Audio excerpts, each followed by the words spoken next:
Hello माइसेस army, कैसे हो आप सब। आई होप आप सब अच्छे होंगे। अगर आप सब अच्छे हो तो फटाफट से जाके यार कमेंट सेक्शन में एक थम्स अप प्रेस कर दो। So I am your maths educator, your English educator and your loving दीदू। Welcome to all of you in your channel brilliant classes. So guys, आज के इस वीडियो में हम पढ़ने वाले हैं class 12th English Flamingo book का chapter number 1 the last lesson. So ये जो चैप्टर है ये लिखा है अल्फोंस डोडेट ने और वो इस चैप्टर के राइटर हैं। और इस चैप्टर को उस समय में लिखा गया था जब फ्रांस और प्रूशिया के बीच में जो है वॉर हो रही थी। उस टाइम पे जो है फ्रांस था वो हार गया था और प्रूशिया जीत गया था। तो प्रूशिया ने जो है फ्रांस के 2 डिस्ट्रिक्ट्स पर एल्सेक और लॉरेन पर जो है अपना कब्जा कर लिया था, वहाँ पर अपनी पावर सेट कर ली थी। तो उस टाइम पे जो है ये स्टोरी लिखी गई थी। तो इसके अंदर हमें 2 मेन कैरेक्टर्स देखेंगे। पहला है हमारा फ्रांस, जो एक स्कूल जाने वाला बच्चा है और थोड़ा सा वो आलसी है, लेजी टाइप बच्चा है, मतलब मेरी तरह का। और दूसरे हैं उसके टीचर, उसके क्लास टीचर, जो कि उन्हें फ्रेंच लैंग्वेज पढ़ाते हैं और उनका नाम है मिस्टर एम हेमिल। तो ये जो स्टोरी है ये शुरू होती है, जो फ्रांस होता है हमारा आलसी बच्चा, वो अपने स्कूल के लिए लेट हो जाता है। एक मॉर्निंग पे वो अपने स्कूल के लिए लेट हो जाता है। तो आलसी था तो यार लेट उठा होगा, है ना, तो स्कूल के लिए लेट हो जाता है। तो वो जल्दी जल्दी से अपने कपड़े वगैरह पहनता है, अपनी ड्रेस पहनता है और जो है अपने स्कूल के लिए भागने लगता है, मतलब घर से भागने लगता है। तो जब बाहर निकलता है घर से तो देखता है कि जो सूरज देवता है वो सिर पर आ गए हैं और जो चिड़िया वगैरह हैं वो चहचहा रही हैं और जो प्रूशियन आर्मी है जिन्होंने उनके फ्रांस पर कब्जा कर लिया है वो क्या कर रही है, मार्च कर रही है, मतलब एक तरह से एक्सरसाइज वगैरह कर रही होती है वो प्रूशियन आर्मी। तो जो फ्रांस होता है वो उनको इग्नोर करके वो फटाफट से निकल रहा होता है। यार वो इग्नोर क्यों करेगा, अब भाई बंदे को पता है कि मैं स्कूल के लिए लेट हो रहा हूँ तो वो जाएगा ना स्कूल के लिए, नहीं तो वहाँ पे पनिशमेंट मिलेगी। वो सोच रहा होता है हाय मेरे को रूरल से मार पड़ेगी, आज तो भयंकर वाला पीटूंगा मैं। फिर उसको एकदम से दिमाग में याद आता है हमारे फ्रांस को, छोटे से बच्चे को, कि यार आज तो मुझे एम हेमल से ना डांट पड़ने वाली है। क्यों डांट क्यों पड़ेगी, क्योंकि उन्होंने पार्टिसिपल्स लर्न करने को दिए थे मेरे को, अब मैंने लर्न नहीं किए, अब मेरे को आते भी नहीं है पार्टिसिपल्स। अब अगर मुझसे बोलेंगे कि क्लास में सभी बच्चों के सामने पार्टिसिपल्स पढ़ो तो एक तो मेरे को मार पड़नी है, दूसरा मेरे को डांट पड़नी है, तीसरा जो है मेरी बेइज्जती होनी है सारी क्लास के सामने। तो बच्चा बेचारा थोड़ा सा जो है परेशान हो रहा होता है। तो पहले से स्ट्रेस में था, स्कूल लेट पहुंचेगा, और दूसरा पार्टिसिपल्स की टेंशन। तो वो बेचारा जो है पहले से ही दुखी हो रखा होता है। तो वो जाता है थोड़े से दूर, जब वो फटाफट से भाग रहा होता है एक तरह से। अब जैसे अपन स्कूल के लिए लेट होते थे यार, अपन क्या धीरे धीरे चलते हैं, वॉक थोड़ी ना करते, मॉर्निंग वॉक अपन भागते ही हैं। तो भाग रहा होता है बेचारा। तो वो देखता है कि बुलेटिन बोर्ड के पास में जो वहाँ पर जो बुलेटिन बोर्ड लगा होता है मार्केट में, वहाँ पर बहुत ज़्यादा भीड़ लगी होती है। तो बुलेटिन बोर्ड क्या होता है, तो बुलेटिन बोर्ड हम उस बोर्ड को बोलते हैं जहाँ पर जो है गुड न्यूज़ बैड न्यूज़ जो भी न्यूज़ होती हैं, मतलब किसी भी जगह की उस एरिया की जितनी भी न्यूज़ होती हैं, चाहे वो पॉलिटिकल रिलेटेड हो, चाहे वो कैसी भी न्यूज़ हो, वो सारी न्यूज़ जो है वहाँ पर लिखी होती है ताकि सभी लोग जो है उन न्यूज़ को पढ़ सकें। तो उस बोर्ड को हम बुलेटिन बोर्ड बोलते हैं। वहाँ पर बोलते होंगे यार, हमारे यहाँ पे तो नहीं होता, मैंने तो नहीं देखा कभी भी, तुमने देखा हो तो बता देना कमेंट सेक्शन में। तो देखो, तो बुलेटिन बोर्ड पे बहुत ज़्यादा भीड़ लगी होती है। तो फ्रांस जो है रुकता नहीं है, वो चलता रहता है। पर वो अपने दिमाग में सोच रहा होता है कि शायद ना कोई बैड न्यूज़ आ गई है प्रूशियन आर्मी की तरफ से, प्रूशियन गवर्नमेंट की तरफ से, तभी जो है इतनी भीड़ लगी हुई है बुलेटिन बोर्ड के पास में। और मैं इतने समय से देखता आ रहा हूँ कि बैड न्यूज़ ही आ रही है, कोई गुड न्यूज़ तो आ ही नहीं रही है। पहले तो ये पता चला कि जो हमारा फ्रांस है वो जो है हार गया है प्रूशियन आर्मी से। दूसरी बार हमें पता चला कि जो हमारे अल्सेक और लॉरेन नाम के जो डिस्ट्रिक्ट्स हैं उनके ऊपर जो है प्रूशियन आर्मी का कब्जा हो गया, प्रूशियन गवर्नमेंट का कब्जा हो गया है। तो ऐसी न्यूज़ आ रही थी, अब कोई और बैड न्यूज़ आ गई होगी। तो फ्रांस अपने दिमाग में ये सोच ही रहा होता है कि वो थोड़ा सा आगे जाता है तो उसे जो है एक इंसान मिलता है, एक आदमी मिलता है जो उसे बोलता है, एक तरह से उसे टोंट मारता है कि तुम कहाँ जा रहे हो, इतना जल्दी जल्दी भाग क्यों रहे हो, कोई बात नहीं, तुम जो है स्कूल जल्दी पहुंच जाओगे क्योंकि तुम इतना लेट नहीं हुए हो स्कूल के लिए। तो वो एक तरह से उसको टोंट मारता है, जैसे अभी तुम्हारी मम्मी नहीं मारती टोंट कि बेटा 12 बजे क्यों उठ गया, तो 4 बजे उठता आराम से, है ना, अभी तो ब्रेकफास्ट का टाइम ही निकल गया, तो सीधा डिनर ही करता है ना। तो ऐसे जो टोंट मारती है ना मम्मियाँ वगैरह, वैसे जो है वो टोंट मारता है वो बंदा इसको, जो हमारा फ्रेंड्स था। तो ये उसको इग्नोर करता है और अपने स्कूल के लिए पहुंच जाता है। तो जब स्कूल के बाहर पहुंचता है तो वो ये आवाज़ जब सुनता है तो इसको आवाज़ ही नहीं आती कोई भी स्कूल से। स्कूल एकदम शांत, भाई जैसे संडे मॉर्निंग को स्कूल होता है वैसे स्कूल, उसकी आवाज़ ही नहीं आ रही कोई भी, ना बच्चों की आवाज़ आ रही थी, ना कोई टीचर जो है जैसे कोई प्रेजेंट वगैरह लेते रहते हैं टीचर्स, वो भी आवाज़ नहीं आ रही थी, ना किसी टीचर के पढ़ाने की आवाज़ आ रही थी। तो जो फ्रांस था वो थोड़ा सा और डिसअपॉइंट हो जाता है। वो डिसअपॉइंट क्यों होता है, वो इसलिए डिसअपॉइंट होता है क्योंकि वो पहले क्या करता था, जब भी वो लेट होता था ना, वो क्या करता था, ऐसी जब आवाज़ें ज़्यादा आती थी ना, ऐसे कोई बेल बजने की, कोई प्रेयर की, तो इस टाइम पे ना वो निकल जाता था चुपचाप से, जो है बिना किसी की नज़रों में आए फटाफट से जाके अपनी बेंच पे बैठ जाता था अपने क्लासरूम में जाके। जैसे कई बच्चे नहीं करते तुम्हारे स्कूल में, कोई प्रेयर वगैरह हो रही होती तो फटाफट से जो टीचर्स की नज़रों से बाहर निकल के ना फटाफट से अपनी क्लास में चले जाते हैं, तो वैसा ही वो कुछ करने वाला था। लेकिन आज तो वो कर ही नहीं सकता था। तो वो सोचता है यार आज तो मेरे को पक्का वाली मार पिटने वाली है और जो दूसरी बेइज्जती होगी वो अलग। तो वो क्या करता है, चलता है भाई अब जाना तो पड़ेगा, इसी स्कूल तो जाना ही है, स्कूल के बाहर पहुंच गए तो अब स्कूल के अंदर एंटर तो करना ही पड़ेगा। तो बेचारा जाता है तो वो देखता है कि जो एम हेमल है वो क्लासरूम में पहले से ही प्रेजेंट है। तो भाई बेचारे के पहले से हालत खराब हो जाती है। वो बोलता है यार अब तो मेरे को इनसे परमिशन भी लेनी पड़ेगी अंदर जाने के लिए। तो फिर वो कहता है चल परमिशन ले ही लेता हूँ। तो वो पहले देखता है कि उनके हाथ में एक रूरल होती है। अब जैसे तुम्हारे क्लास टीचर के हाथ में स्केल होती थी ना तुम्हें मारने के लिए, तुम्हें डंडे मारने के लिए, वैसे उन टीचर के हाथ में होती है रूरल। तो एम हेमल के पास में रूरल होती है। तो वो और डर जाता है कि भाई आज तो मेरे पिटूंगा मैं। तो फिर ऊपर से मेरे को पार्टिसिपल्स याद नहीं है। तो हमारा जो फ्रांस है वो बोलते हैं कि सर मैं आई कम इन, मतलब बहुत ज़्यादा रोने वाली आवाज़ में बोलते हैं सर मैं आई कम इन। तो जो सर होते हैं वो बोलते हैं हाँ फ्रेंड्स आओ अंदर आओ और बैठ जाओ अपनी सीट पे जाके। तो वो देखते हैं कि यार आज ये मतलब कहाँ से आ गया ये बंदा, आज सूरज किधर से निकला है, पश्चिम से निकला है किधर से निकला है, ये इतना आराम से कैसे बात कर रहा है मेरे साथ में, वैसे तो खाने को दौड़ता है। तो वो जो है अपनी सीट पर उनको इग्नोर करता है, चल कोई बात नहीं आज हो गया होगा कुछ मूड चेंज।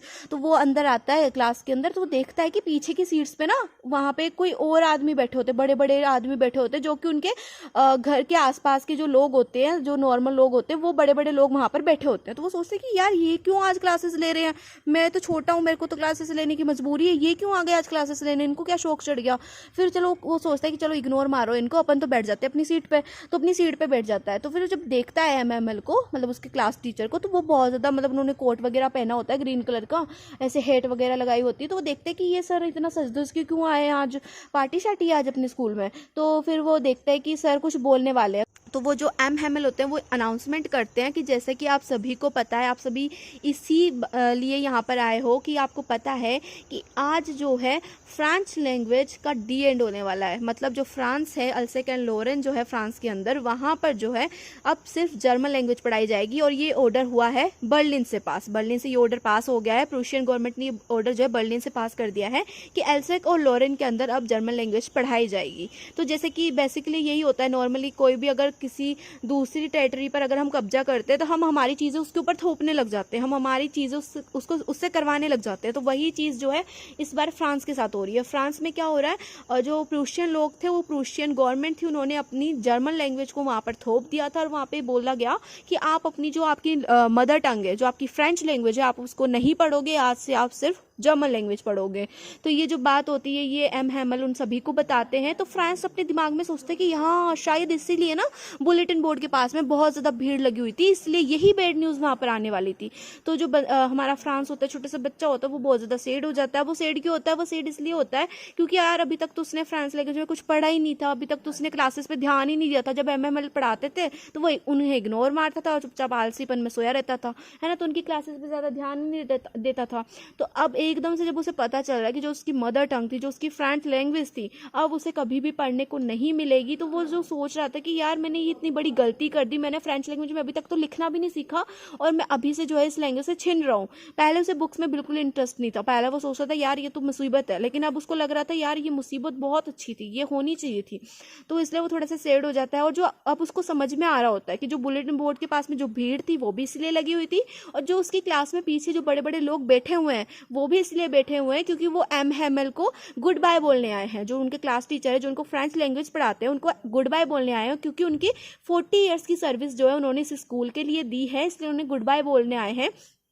तो अब सारी बातें जो है फ्रांस के दिमाग में क्लियर हो रही होती हैं। तो फ्रांस जो है बहुत ज़्यादा सैड हो रहा होता है। फिर जो एम हेमल होते हैं वो उन्हें बोलते हैं कि अब हमें जर्मन तो पढ़नी पड़ेगी और मैं आज से ही जो है इस स्कूल को छोड़ के जा रहा हूँ अपनी फैमिली के साथ में, और कल से आपके लिए जो है एक जर्मन टीचर आ जाएंगे जो आपको जर्मन लैंग्वेज में ट्रेंड करेंगे।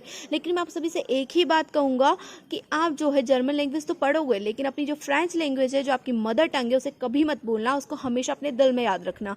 फिर जो हमारे एम हेमल है वो धीरे धीरे करके बच्चों को बुलाते हैं पार्टिसिपल्स के लिए, क्योंकि उन्होंने अपना होमवर्क दिया होता है ना, तो अपनी लास्ट क्लास को कंप्लीट करने के लिए जो है सभी बच्चों को धीरे धीरे करके बुलाते हैं। तो वो पहले उसको बोलते हैं, फ्रेंड्स को बोलते हैं कि फ्रेंड्स आओ और पार्टिसिपल्स को सभी बच्चों के सामने जो है सुनाओ। तो जो हमारा फ्रांस होता है वो कहता है लग गए हमारे, तो हो गया बंटा धार भाई। ये एमएमएल को आप जाते जाते भी पार्टिसिपल सुनने मेरे से, तो बेचारा जाता है धीरे धीरे जाता है, होली होली से ना, मतलब जैसे अपन क्या करते हैं, अपन जैसे कि अपन से कोई क्वेश्चन पूछते थे जैसे क्लास टीचर, तो अपन क्या करते थे, धीरे धीरे उठते थे ताकि ना थोड़ा सा अपन टाइम कंज्यूम कर सके, ताकि जब तक बेल लग जाए। लेकिन बेल कभी नहीं लगती थी, ये पता नहीं बेल का क्या होता था, टीचर की रूरल पढ़ने के बाद में बेल लगती थी। ये मेरे को मतलब हमेशा से इसका रिग्रेट रहा। तो वो जो एमएमएल होता है वो उसको बुलाता है कि पार्टिसिपेंट्स आप सुनाओ सभी के सामने। तो बेचारा फ्रांस होता है वो धीरे धीरे जा रहा होता है, फिर उसको वो चुपचाप जाके वहाँ पे खड़ा हो जाता है। अब उसको कुछ आता जाता तो था नहीं, अब क्या बोलेगा भाई बच्चों के सामने, तो वो खड़ा हो जाता है। तो वो जो हमारे एमएमएल बोलते हैं कि इसमें तुम्हारी गलती नहीं है फ्रांस, इसमें मेरी भी गलती है और तुम्हारे पेरेंट्स की भी गलती है। तुम्हारे पेरेंट्स चाहते थे कि तुम काम करो, तुम उनकी हेल्प करो, उन्हें फाइनेंशियली सपोर्ट प्रोवाइड करो। और जो मैं था, मैं थोड़ा सा सेल्फिश था। जब तुम्हें कुछ नहीं आता था तो मैं तुम्हें बाहर निकाल देता था, तुम्हें कभी मैंने पढ़ाने की कोशिश ही नहीं की। मैं कभी तुम्हें गार्डन साफ करने के लिए बोल देता था, कभी पौधों को पानी देने के लिए बोल देता था, कभी भी मैंने तुम्हें इतना जोर नहीं दिया कि तुम कुछ सीखो। इसमें तुम्हारी गलती नहीं है, इसमें मेरी और तुम्हारे पेरेंट्स की गलती है। और तुम फिर वो बोलते हैं कि जाओ अपनी सीट पर जाके बैठ जाओ। फिर उसके बाद में जो एमएमएल होते हैं वो सभी लोगों को, जो बड़े बड़े लोग होते हैं या फिर जो छोटे छोटे से स्टूडेंट्स होते हैं, उनको उन सभी को जो है एक डायरी देते हैं। अब उन डायरी के अंदर वो क्या लिखवाते हैं, उस डायरी के अंदर वो लिखवाते हैं कि हम जो है अपने फ्रेंच लैंग्वेज से और अपने फ्रांस से बहुत ज़्यादा प्यार करते हैं। और उनको छोटे छोटे से फ्लैग देते हैं, फ्रांस के जो छोटे छोटे से फ्लैग होते हैं वो उनको देते हैं, सभी बच्चों को जो है डिस्ट्रीब्यूट कर देते हैं। तो एक तरह से बताना चाहते हैं कि वो अपनी लैंग्वेज से कितना ज़्यादा प्यार करते हैं, या फिर कोई भी इंसान अपनी लैंग्वेज से कितना ज़्यादा प्यार करता है। और इस समय में जो हमारा फ्रांस था, जो शरारती बच्चा था, वो पता है अपने दिमाग में क्या खुराफाती चीज़ें सोच रहा था। वो सोच रहा था कि जो प्रूशियन गवर्नमेंट है वो हमें तो बोल रही है कि आपको सिर्फ जर्मन लैंग्वेज बोलनी है, आपको फ्रेंच लैंग्वेज में कोई बात नहीं करनी, इसलिए वो हमें सिर्फ ना जर्मन लैंग्वेज पढ़ाने वाले हैं स्कूल्स के अंदर भी। तो जो बाहर कबूतर जो है चौं चौं कर रहे हैं, तो क्या वो भी जो है जर्मन लैंग्वेज में गाना गाएंगे? क्या वो भी यहाँ पर जो एक नोस्टैल्जिया वो बता रहे हैं कि क्या जो कबूतर हैं या फिर जो कोई पक्षी वगैरह होते हैं या फिर कोई जानवर वगैरह होते हैं, क्या वो उनको भी जो है एक तरह से उन्हें बोल सकते हैं कि आप भी जो है जर्मन लैंग्वेज में बात करो, आप फ्रेंच लैंग्वेज मत बोलो? क्या उन्हें भी सिखा सकते हैं? तो यहाँ पर जो है लास्ट में थोड़ा सा फनी वे में वो बताते हैं, एक नॉस्टैल्जिया सा वो बताते हैं, टॉन्ट सा मारते हैं। तो यहाँ पर जो ये चैप्टर है ये खत्म हो जाता है। अगर आपको इस चैप्टर की समरी अच्छी लगी हो, मेरा एक्सप्लेनेशन अच्छा लगा हो, मेरा मजाक वगैरह अच्छा लगा हो, थोड़े से जोक वोक अच्छे लग गए होंगे तुम्हें, तो वीडियो को लाइक कर देना और ज़्यादा से ज़्यादा मेरी वीडियोज़ को देख लेना एक बार यार। और मैं यही कहूँगी कि मेरी मैथ्स वाली वीडियो भी देख लो यार, तुम बहुत ज़्यादा अभी क्या कर रहे हो आजकल ना, वीडियोस नहीं देख रहे, ठीक है? तो मिलता है नेक्स्ट वीडियो में, तब तक के लिए बाय बाय, टेक केयर।